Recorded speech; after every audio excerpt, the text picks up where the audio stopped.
Good morning student, how are you all? I hope you are doing well. और वही वाली बात मैं हमेशा से आपको बोलती हूँ कि हम कोविड की वजह से वीडियो क्लासेस चला रहे हैं, और वीडियो क्लासेस को देखना और उनको सुनना समझना आपका धर्म भी है और आपका कर्तव्य भी है। आप उसको प्लीज देखिए, और देखने के बाद इफ यू फील कि आप लोगों को कुछ मतलब कि चाहिए कि भाई आपको नहीं समझ में आ रहा है, तो please give me the feedback in the zoom class. और अगर मान के चलिए कि समझ में आ रहा है तो भी मुझे फीडबैक दीजिएगा। और अगर सपोज कभी ऐसा होता है कि हम लोगों को कोई चीज क्या कहते हैं नहीं समझ में आएगी या कुछ भी है, तो आप लोगों के लिए स्पेशल क्लासेस फिजिकल उस पर्टिकुलर टॉपिक के लिए क्या की जाएंगी, यहाँ पर अरेंज की जाएंगी। ठीक है, सारे कोविड फीचर्स को ध्यान में रखते हुए। ठीक है, तो इसके साथ ही हम लोग अपना शुरू करते हैं। इसके लिए मैं आपको बता देती हूँ कि कल लास्ट क्लास में हम लोगों ने बताया था कि हमारा जो कॉन्स्टिट्यूशन है जिसमें हमने अमेंडमेंट करके इसको ऐड किया है जीएसटी को, वो क्या है क्या नहीं है कैसे है। तो सबसे पहले डिसीजन मेकिंग इन का क्या आपका काउंसिल। ठीक है, तो सबसे पहले अगर मैं बात करूं कि जो भी, क्योंकि इसके लिए क्या बना हुआ है मेरे बच्चों, जो जीएसटी है, आपको पता है कि जब कोई लॉ बनता है तो उस लॉ बनने के बाद एग्जैक्टली वो लॉ इम्प्लीमेंट किया जाता है अथॉरिटी के द्वारा। और अथॉरिटी क्या है? इस central board of direct taxes. ठीक है, वो सीबीसी, सेंट्रल बोर्ड ऑफ क्या आपका एक्साइज एंड कस्टम। बट इन्होंने ये वाली बात बोली कि जो डिसीजन है, ठीक है, जो डिसीजन इसमें लिया जाएगा वो काउंसिल के द्वारा लिया जाएगा। और इसकी काउंसिल बनाई जा रही है किसके द्वारा? आपका क्या कहते हैं, जितने भी आपके ये जो जीएसटी मेंबर्स हैं इनके द्वारा क्या बनाई जा रही है आपके डिसीजन, मतलब डिसीजन लिया जो जाएगा, ठीक है, वो काउंसिल के द्वारा लिया जाएगा। ठीक है, वो काउंसिल ऑलरेडी जब जीएसटी लॉ बना था तो वो काउंसिल बनाई गई थी। उस काउंसिल के अंदर डिफरेंट डिफरेंट क्या कहते हैं आपके सेंट्रल को रिप्रेजेंट करने वाले लोग और स्टेट को रिप्रेजेंट करने वाले लोग और इंडिपेंडेंट लोग क्या किए गए, इसके अंदर डाले गए। तो वही कहना कि इसके लिए भी जो कॉन्स्टिट्यूशन है उसमें अमेंडमेंट किया गया एज पर द क्या आपका 279A। ठीक है, क्योंकि 279 अपने आप में पहले क्या था, आर्टिकल था, तो उसके बाद वही जब ए आया तो अल्टीमेटली क्या अमेंडमेंट आई। ठीक है, तो सबसे पहले इसमें सेंट्रल के पास बेटा यहाँ पर वोट है 1/3 वोट। अगर हम बात करें जीएसटी के अंदर, जो 1/3 सबसे सुप्रीम पावर है वो सेंट्रल के पास है, क्योंकि सेंट्रल अपने आप में क्या है, पूरे देश को क्या करता है, कवर करता है। तो सेंट्रल के पास कितनी है आपकी, क्या कहते हैं, 1/3 पावर है। ठीक है, एंड स्टेट जितने भी बचे हुए स्टेट और यूनियन टेरिटरीज है उनको मिलाकर जो पावर है वो कितनी है, 2/3 है। And you know very well कितने स्टेट है हमारी कंट्री में। हमारी कंट्री में आपके 29 या 28 स्टेट हैं, 28 स्टेट है, क्योंकि अब आपका वो जम्मू कश्मीर अब आपका क्या बन चुका है, यूनियन टेरिटरी बन चुका है। ठीक है, तो आपका तेलंगाना ऐड हुआ था, ठीक है, उसको मिलाकर 29 हुए थे, तो जम्मू कश्मीर को हटा दिया, वो यूनियन टेरिटरी बन गया। तो हमारी 8 यूनियन टेरिटरीज हैं और हमारे 28 स्टेट्स हैं, तो उनको मिलाकर आपका क्या बन गया है, क्या कहते हैं, जीएसटी की काउंसिल बनाई गई, जिसमें सेंट्रल का वोट 1/3 रखा गया और स्टेट का वोट आपका 2/3 रखा गया। और स्टेट में भी सारे स्टेट क्लियर हो गया। And council to be guided by need for the क्या आपका हार्मोनाइज स्ट्रक्चर। ऑब्वियसली सीधी सी बात है, क्योंकि हमें लॉ के अंदर किसी भी अथॉरिटी के बीच में क्या नहीं, कन्फ्लिक्शन क्रिएट नहीं करना है। हार्मोनाइज स्ट्रक्चर का मतलब ये होता है कि जिसमें हमें सेंट्रल की बात को भी ऊपर रखना है और क्या कहते हैं स्टेट की बात को भी ऊपर रखना है, और जिस बात पर दोनों जाकर मिल जाते हैं। क्योंकि हार्मोनाइज स्ट्रक्चर का मतलब ये होता है कि हमें अल्टीमेटली किसी के भी वर्ड्स को डेड लेटर्स में नहीं डालना है, क्योंकि सेंट्रल अपने हिसाब से सोचता है जब वो पूरे देश के बारे में सोचता है, और स्टेट अपने पर्टिकुलर इंटरेस्ट को कंसीडर करता है, तो पर साथ में उसको दूसरे स्टेट को भी क्या करना पड़ेगा, कंसीडर करना पड़ेगा। And harmonize national market for the goods and service. Council to be make recommendation on the text to be subsumed in GST। ये तो है रिकमेंड किया, क्योंकि देखो सीधी सी बात है, जब काउंसिल बना तो अल्टीमेटली उसने बोला कि जब जीएसटी एप्लीकेबल किया जा रहा है तो उसमें ऐसा नहीं है कि फिर भी उसके बाद भी क्या रह जाएंगे, आपके अलग अलग टैक्सेस रह जाएंगे जी, ये वाला टैक्स भी है, ये वाला टैक्स भी है, ये वाला टैक्स भी है, जो कि आपका क्या होगा, आपका अलग से जीएसटी के लगेगा। तो बहुत सारे टैक्सेस को क्या किया गया, आपका सबस्यूम किया गया, जैसे मैंने आपको बताया अभी पीछे ही सेंट्रल लेवल पर आपका कस्टम, एक्साइज, ठीक है, आपका क्या कहते हैं वेट, सॉरी सीएसटी और आपका सर्विस टैक्स वो सब्सिडी हुए।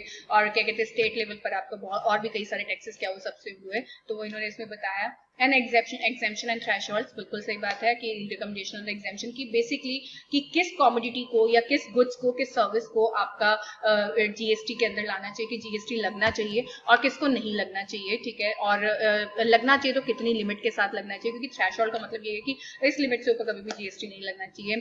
जीएसटी रेट कितने होंगे, अब जैसे 0 रेटेड भी है, 5% भी है, आपका क्या कहते हैं 12% भी है, आपका 18% भी है, आपका 28% भी है, 40% भी है। तो किसके ऊपर कितना बनता है, किसके ऊपर नहीं बनता है, वो डाला गया।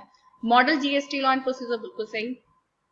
उसके बाद जीएसटी काउंसिल, सबसे पहले हम जीएसटी काउंसिल के लिए देखेंगे कि ये भी कॉन्स्टिट्यूट, क्योंकि सीधी सी बात ये भी कॉन्स्टिट्यूट हो चुकी थी आपकी इसके बाद, क्योंकि जब हम लोग कोई लॉ एप्लीकेबल करते हैं तो उसकी पूरा होमवर्क हम पहले करके रखते हैं, तब जाकर हम उस लॉ को एप्लीकेबल करते हैं। ये नहीं कि पहले लॉ एप्लीकेबल कर लिया और फिर बाद में वो काम होते रहेंगे, ऐसा नहीं है।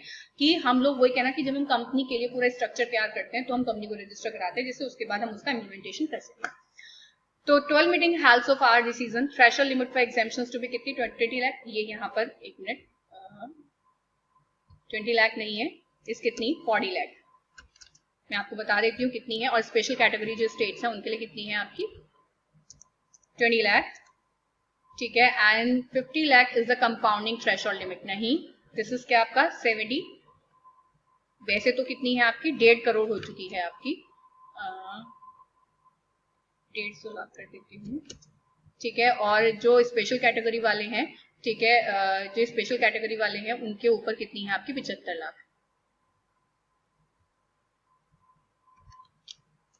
स्पेशल कैटेगरी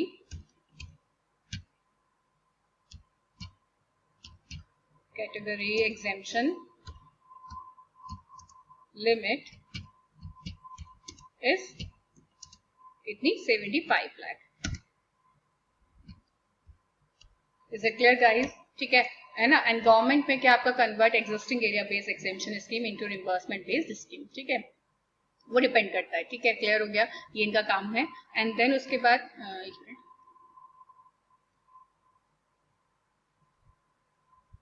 जो स्पेशल कैटेगरी स्टेट्स हैं ये मैं आपको बता देती हूँ कौन कौन से हैं। ये आपके 10-12 स्टेट हैं, जिसमें वो मेघालय आ जाता है, चेरापूंजी आ जाता है, पौंडुचेरी आ जाता है, ठीक है। ये कई सारे क्या आपके स्टेट्स हैं जिसके ऊपर क्या है डिफरेंट डिफरेंट, आप अगर या फिर आपको जो पूरा का पूरा मैं आपको व्हाट्सएप कर दूंगी, पूरे नोट से व्हाट्सएप कर दूंगी, तो उसमें आप लोगों को दिख जाएगा कि एग्जैक्टली कितनी थ्रेशोल्ड लिमिट है। मैं आपको बता देती हूँ कि जो आपको मैं वीडियो क्लासेस में दे रही हूँ ये बहुत उसका ब्रीफ है, इसके नोट्स की पीडीएफ मैं आप लोगों को सेंड करूंगी, जिसके ऊपर, ठीक है, आप लोगों को पूरा जीएसटी पढ़ना है, क्योंकि जीएसटी जो मैं आपको पढ़ाऊंगी वो मैं वीडियो क्लासेस में तो इससे पढ़ाऊंगी, बट एग्जैक्टली जो आप लोगों की जूम क्लासेस चलेंगी उसमें मैं अपने वाली नोट से पढ़ाऊंगी, ठीक है।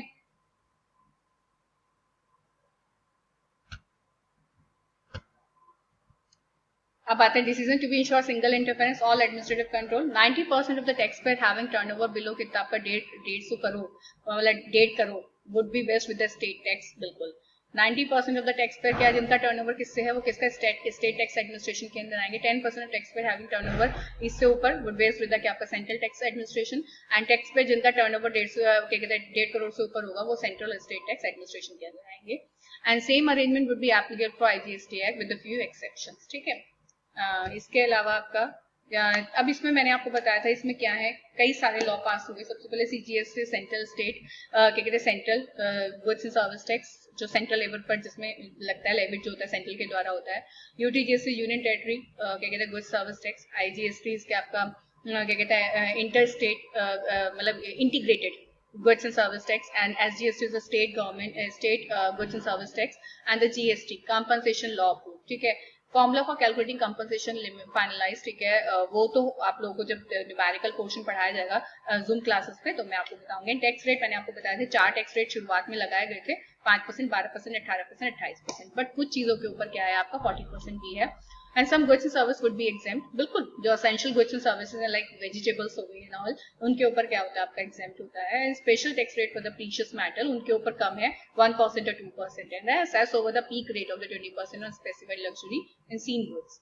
Rules and registration, payment, return, refund, ये सब इसके लिए इन्होंने क्या बता रखा है, अलग से फीचर्स बना रखे हैं कि क्या कहते हैं अगर 40 लाख रुपए से ऊपर आपकी क्या जाएगी थ्रेशोल्ड लिमिट जाएगी, मतलब अगर आपका टर्नओवर कभी भी 40 लाख से ऊपर चला जाता है तो we are covered under the क्या आपका मैंडेटरी कि आपको जीएसटी नंबर लेना ही लेना पड़ेगा। अगर आपकी 40 लाख से कम है या कभी भी आपका 40 लाख से ऊपर गया और आपने रजिस्ट्रेशन लिया बट आपका टर्नओवर अगर अब लगातार स्लाइटली गिरे जा रहा है तो आप कितना ले सकते हैं, 40 लाख से कम ले सकते हैं।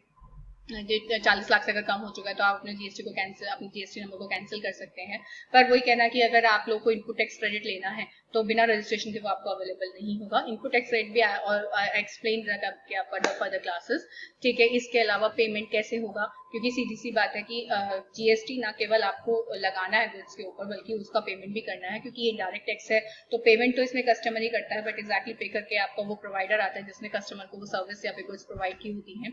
रिटर्न फाइल होती है, क्योंकि बिना रिटर्न फाइल के आप इनपुट टैक्स क्रेडिट का क्या नहीं ले सकते, क्रेडिट नहीं ले सकते, रिफंड भी है, इनवॉइस है, ठीक है। इसको मैं सब कुछ आप लोगों को क्या करूंगी, क्या कहते हैं, पूरा एक्सप्लेन करके डिस्कस करूंगी इन योर जूम क्लासेस।